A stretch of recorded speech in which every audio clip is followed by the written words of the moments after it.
This is Satya Pradyuman of Cirrus Research. I want to call your attention to the latest issue of the Cirrus Signals report. This report is a summary asset allocation report. It looks at various measures such as stocks versus bonds, growth versus value, small versus large, and so on. In this report, the title is Asset Allocation Model is Cautious Against a Too Pessimistic Equity Posture. Let me run through a couple of quick things with you.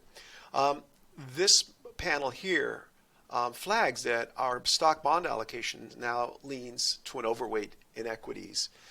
And the other area I'm going to focus on is our growth versus value tilt is leaning growth. This might be counterintuitive given the sort of flight to commodities in recent months. Let me go through a couple of quick points. One, on the fixed income indicator, this is now really spiked within the last few months to a 66% equity allocation. This is very counterintuitive given the headline risk we are all talking about.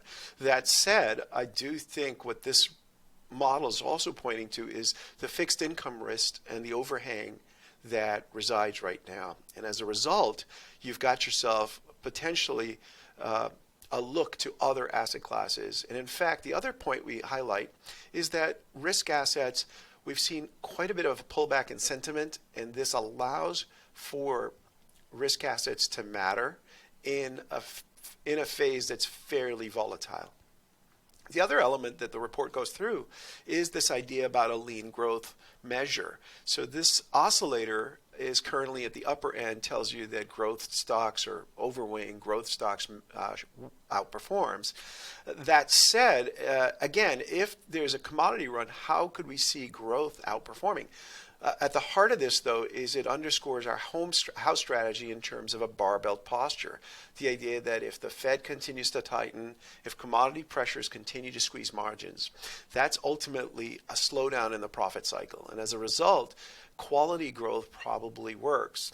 At the same time, we could see some of the commodity groups inflate. That's pretty much what we've been seeing.